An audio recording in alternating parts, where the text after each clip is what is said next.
In the ancient land of Uz, where the sun rises over the high plateaus, there lived a man whose name was synonymous with integrity. His name was Job. He was a man who walked in the fear of God, turning away from every shadow of evil. His household was a tapestry of life, 7 sons and 3 daughters, a wealth that no gold could measure. 7,000 sheep grazed in his valleys, and 3,000 camels stood ready for the trade routes. But Job's true treasure was his family's peace. Every morning he offered sacrifices for them, just in case their hearts had strayed. While Job walked the earth, a conversation was unfolding in a realm unseen. A question of motive was raised. The accuser asked, "Does Job fear God for nothing? You have placed a hedge of protection around him." The hedge was lowered, not because God was indifferent, but because he knew the strength of the anchor Job had dropped into the depths. Then the afternoon turned. A messenger arrived, breathless. "The Sabaeans have fallen upon the oxen. I alone have escaped." Before he could finish, another spoke. "The fire of God fell from heaven and burned up the sheep. I alone have escaped." A third voice broke the silence. "The Chaldeans formed 3 bands and took the camels. I alone have escaped." And then the final messenger. "The wind from the wilderness. The house fell. Job's children, all were gone." Job arose. He tore his robe. He shaved his head. He fell to the ground, but he did not fall into despair. "Naked I came from my mother's womb, and naked shall I return," he said. "The Lord gave, and the Lord has taken away. Blessed be the name of the Lord." Through it all, the record shows that Job did not charge God with wrong. But the trial was not finished. A second wave approached, more intimate than the first. It came for his own skin. Sores broke out across his body. The pain was constant, a fire that could not be quenched. He was driven from his home to the ash heap. He sat in the ashes, scraping his skin with a shard of clay. The man of wealth was now a man of wounds. Even his wife, broken by her own grief, could see no way out. "Do you still hold fast?" she asked. "Curse God and die." But Job answered with a wisdom that echoes still. "Shall we receive good from God, and shall we not receive trouble?" Word traveled. 3 friends, Eliphaz, Bildad, and Zophar, left their homes to comfort him. They hardly recognized the man they found. They did not speak. For 7 days and 7 nights they sat in the dust. The weight of his sorrow was too heavy for words. Finally, Job spoke. He didn't curse God, but he cursed the day of his birth. He began to process the mystery of his misery. "Why is light given to him who is in misery?" he cried. It is the question that has haunted the ash heaps of history. His friends could not sit with the mystery. They needed an answer. If Job was suffering, they reasoned, he must have sinned. It was their only theology. Eliphaz spoke of visions and spirits. "Can a mortal be more righteous than God?" he asked, his comfort turning into an accusation. But Job knew his heart. He wasn't claiming perfection, but he knew this wasn't punishment. He begged for an audience with the Almighty. "Miserable comforters are you all," Job exclaimed. Their words were like vinegar on a wound, seeking to fix what only God could heal. He looked for someone to stand between him and the infinite, a mediator to lay a hand on both. Even in the dark, Job was looking for a way home. Bildad appealed to tradition. "Search the fathers," he said. "God will not cast away a blameless man." The logic was neat, but Job's life was messy. Job's prayer became honest, raw. He didn't hide his confusion. He took his questions directly to the source, even when the source seemed silent. Zophar spoke with a harsh zeal. "God is exact," he insisted. He spoke of secrets and wisdom, but his heart lacked the warmth of mercy. Job stood alone. His family was gone, his health was failing, and his friends had become his judges. He was at the very bottom of the world. And yet from that ash heap came the most famous words of the ancient world.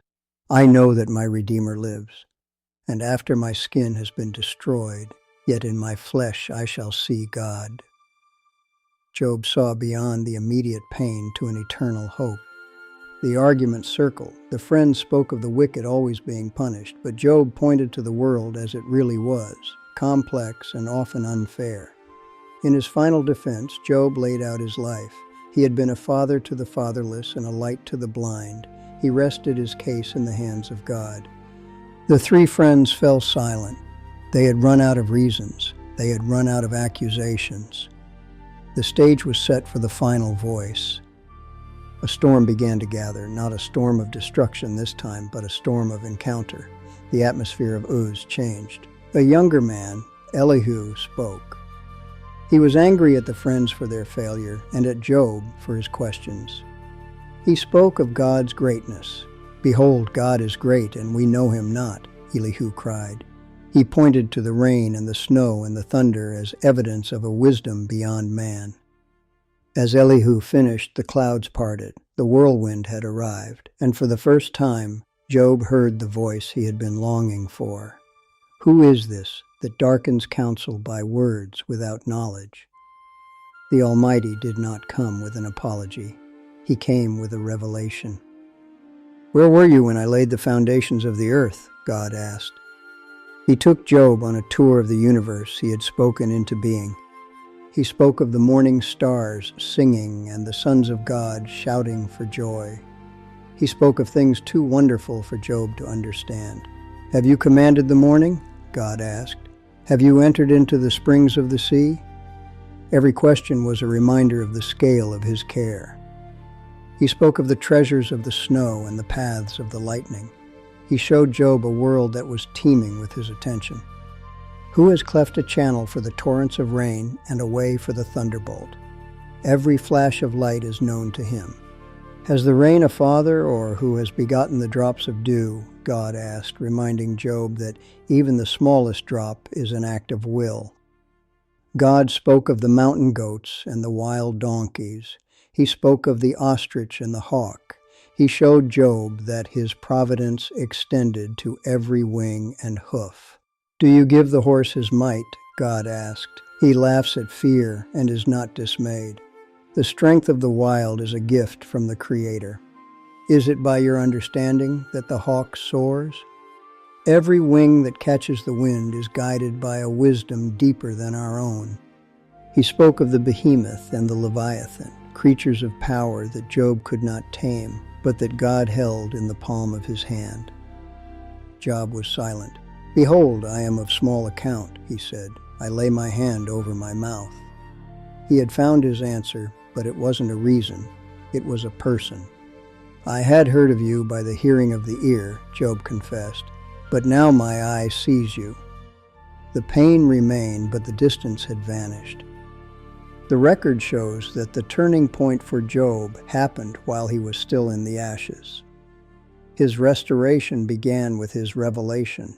God was angry with the friends for their false logic, but he told them that Job would pray for them. In his own pain, Job reached out to heal those who had hurt him. And as Job prayed for his friends, something shifted in the heavens. The long winter of his trial began to give way to a new spring. The Lord restored the fortunes of Job. He gave him twice as much as he had before. The valleys were once again filled with the sound of herds. He was blessed with 7 more sons and 3 more daughters. The house that had been empty was filled with the laughter of a new generation. Then all his brothers and sisters and all who had known him before came to him. They ate bread with him in his house and comforted him. His daughters, Jemima, Kezia, and Karen Hapuch, were known as the most beautiful in the land. Job gave them an inheritance alongside their brothers. Job lived to see 4 generations. He died old and full of days, a man who had walked through the fire and come out like gold. He left behind a legacy of faith that would sustain millions. He taught his children that even in the whirlwind, God is there. The story of Job is not just an ancient record. It is a mirror for every person who has ever felt the weight of an unanswerable why. Tonight I want to talk to you. Maybe you are sitting in your own ash heap. Maybe you've lost something you can never replace. You've heard the silence of heaven and the noise of friends who don't understand. You've asked for reasons and received only the wind. In the quiet of your room tonight, the questions may be loud, but I want to remind you that silence is not absence. I want you to know that the God of the whirlwind is with you in the ash heap. He may not give you a reason tonight, but he gives you his presence. There is a breath of hope even in the darkest valley, a promise that the story is not over and that the morning will come. Your story is not finished. The loss is real, but it is not the final chapter. Like Job, there is a restoration waiting for you that you cannot yet see. May the peace of the Almighty, the one who laid the foundations of the earth, rest upon your heart tonight. May you find rest in his shadow. May you have the strength to hold on when the world feels like it's falling away. You are loved, you are held, you are seen. Who are you praying for tonight? Is there a name on your heart? Share it in the comments below. Let this be a place where we stand together in the dark. We are a community of peace, walking together toward the dawn. Your prayers are joined with ours. If this reflection has brought you comfort, please subscribe to Beside Still Waters. We would love to have you on this journey with us. Good night.